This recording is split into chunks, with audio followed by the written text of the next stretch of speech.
Você já parou para pensar o que aconteceria com o seu psicológico se Jesus chegasse para você e chamasse você de Satanás? Eu acho que você ficaríamos meses, talvez anos em terapia, tentando tratar com o ego ferido, com a depressão causada do seu mestre, a pessoa que você admira. Logo depois de você ter falado algo muito legal, vi te botar um apelido desse, assim, né? Bullying extremo. Obviamente não foi isso que Jesus fez, não é bullying. O que Jesus fez foi necessário para revelar para Pedro o seu coração e trazer para ele consciência do que significava se opor à obra, ao destino do filho. Mas considere a sequência de eventos e entenda como isso é profundo. Jesus pega seus discípulos, vai com eles para Cesareia, que é uma cidade mais afastada, sobe num lugar alto. Eles estão num tempo ali de comunhão, de amizade. E aí Jesus pergunta para os seus discípulos, né, para os seus amigos, para os seus íntimos, o que as pessoas acham de mim? O que as pessoas acham que eu sou? Quem as pessoas acham que eu sou? E aí cada um dá uma resposta, né? Acho que as pessoas acham que você é um profeta, acham que você é João Batista. E Jesus fala, ok, as pessoas que não me conhecem podem pensar muitas coisas de mim, mas e vocês? Quem vocês acham que eu sou? E aí Pedro dá uma resposta muito acertada, uma resposta elogiada por Jesus e uma resposta obtida por revelação. Pedro fala assim, tu és o Cristo, o Filho do Deus vivo. Pedro não podia obter essa resposta sozinho. Por quê? Porque o Filho só é revelado pelo Pai. E o Pai só revela o Filho para quem Ele quer. Então, naquele momento, Pedro estava experimentando uma coisa que a gente chama de comunhão com a Trindade. Embora ele não soubesse disso, mas Pedro estava experimentando comunhão com Deus. Deus Pai estava revelando para Pedro alguma coisa. Isso é muito legal. Isso é algo, entendeu? Isso é algo a ser considerado. Pedrão, que a gente trata como um discípulo duro, difícil, mas era um dos amigos de Jesus a quem o Pai tinha escolhido revelar o Filho. E Jesus elogia isso. Jesus destaca esse fato. Ele fala assim, Pedro, não foi carne e sangue que te revelaram isso, mas foi meu Pai que está no céu.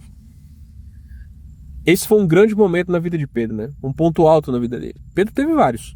Muito mais pontos altos do que pontos baixos, tá? A gente está acostumado a falar mal de Pedro, mas Pedro era um cara próximo de Jesus, íntimo de Jesus. E no coração afoito dele, ele tinha muito amor por Jesus. Agora, a autoestima de Pedro devia estar muito boa. De ouvir Jesus dizer que ele tinha aprendido algo diretamente do Pai, que ele tinha entendido algo diretamente da parte do Pai. Bem-aventurado você é, Simão Barjonas. Não foi carne e sangue que te revelou isso, mas meu Pai que está no céu. A partir daquele momento, Jesus começa a falar em cima daquilo. A plataforma que Pedro levantou, a revelação que Pedro teve. E aí Jesus começa a falar o mistério da sua vinda. O significado dele ser o Filho do Deus vivo e as implicações dele ser o Filho do Deus vivo. Ele começa a falar do sofrimento que está reservado para ele, de que ele vai ser entregue para os seus inimigos, que ele vai sofrer muitas coisas, e ele fala da ressurreição. Mas parece que Pedro se prende somente no sofrimento que Jesus ia ter que passar. E ele fala, Jesus, de maneira nenhuma isso te acontecerá. A resposta de Jesus é, para trás de mim, Satanás. Porque você pensa nas coisas dos homens, entende as coisas a partir da perspectiva humana e não cogitas das coisas do reino de Deus. Não cogita as coisas de Deus. Cogitar é pensar frequentemente. Então ele fala que Satanás é, né, o adversário, e aqui talvez ele não esteja falando da pessoa de Satanás mesmo, o opositor, mas ele pode estar falando de um opositor geral, né? Se afasta de mim, meu inimigo, a buzina, né? Afasta de mim, meu inimigo, porque você pensa somente em coisas carnais e não pensa nas coisas do reino de Deus. Isso é muito, muito pesado. É muito pesado. Porque Pedro acabou de ter uma revelação do alto, portanto, do Pai, portanto, do alto, portanto, não pode ser chamado de carnal essa revelação. Mas a resposta que Pedro dá à revelação que ele recebeu é uma resposta carnal. Isso daí é muito, assim, revelador, interessante, faz a gente pensar que a revelação traz pra gente glória. A revelação traz pra gente uma epifania, um sentimento de alegria muito profundo. E você tem que se alegrar quando entende alguma coisa no reino de Deus. Mas a revelação que Deus dá, ela tem um efeito prático, pragmático. Ela tem implicações. Entender que Jesus é o Filho de Deus é entender que ele vai passar por sofrimentos. E que esses sofrimentos são, de certa forma, fundamentais para a obra que ele tem que revelar, porque que ele tem que concluir. Porque precisamente para isso foi que ele veio. Então, ele vai destruir as obras do diabo pela obediência. E Jesus estava claro disso, que a obediência era o caminho para a glória do Pai.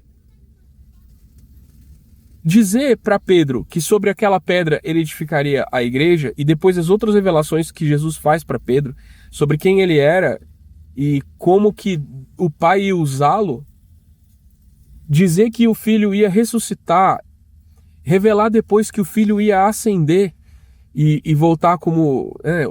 voltar, né, para estar para sempre conosco, mas não mais em carne, não mais a voz que Pedro estava acostumado a ouvir, não mais o relacionamento que Pedro estava acostumado a construir com o Jesus em carne, e agora Jesus, como o Espírito Santo, é o Consolador para sempre com a igreja, mas significa que os inimigos carnais que antes perseguiam Jesus e miravam em Jesus para a sua perseguição, agora vão mirar em quem está em carne na frente da igreja. Portanto, Pedro, Tiago, João, os outros apóstolos passariam a ser o alvo de perseguição. Então, Cristo morrer, sofrimento para ele, ok. Cristo ascender, perseguição para a igreja. Todas essas coisas são práticas, são obediências, são condições e são respostas à revelação. Você recebe uma revelação, ela é maravilhosa e você se deslumbra com ela, mas ela tem uma implicação prática que exige uma obediência que, quando você recebe a revelação, talvez você não tenha calculado o que significa. O que significa entender aquilo e quais são as implicações práticas de entender quem você é no reino de Deus. O problema não está em receber revelação. Tá bom, tem um problema em receber revelação. Muita gente não recebe revelação. Muita gente não entende a Escritura. E aí não é meu trabalho, seu trabalho, nosso trabalho revelar as coisas. A gente pode anunciar, mas a revelação vem do Pai. E o Pai vai revelar para quem Ele quer. Mas até mesmo para você que já entendeu a revelação de Deus, já tem... Sim, Jesus é o Filho de Deus, o reino de Deus, a revelação da igreja como o corpo de Cristo. Tem muitas revelações que você já teve, mas as implicações práticas dessa revelação, como que você viu e o que você viu se reflete em obediência como na sua vida. Qual é o custo da revelação? Qual é o peso da profecia? Quanto custa para você obedecer aquilo que Deus te revelou? E você está disposto a entender que cada revelação de Deus traz para você uma nova obediência? Você já entendeu isso? E se você já entendeu isso, como está a sua disposição para obedecer? Crer traz salvação. Obedecer é a resposta da salvação. Os salvos, os crentes, obedecem. De acordo com a revelação que eles receberam, é isso que eles vão viver. Viver na revelação de Deus não é tão fácil, não é tão doce. Mas a partir do momento que você viu algo, você não pode desver. E você pode até lutar, mas em algum momento você vai ser levado à obediência. Eu vou ser levado à obediência. Significa ser amarrado, como Jesus fala para o próprio Pedro. Você vai ser amarrado e levado para onde você não quer ir. Você vai ser cingido por outro, você vai ser preparado por outro e enviado para algo que você não quer. Esse é o preço da revelação. O preço da revelação é a obediência. Portanto, eu não digo a você que não procure entender Deus, a graça de Deus, o conhecimento de Deus. Eu não vou te dizer isso. Pelo contrário, nós vivemos para conhecer a Deus.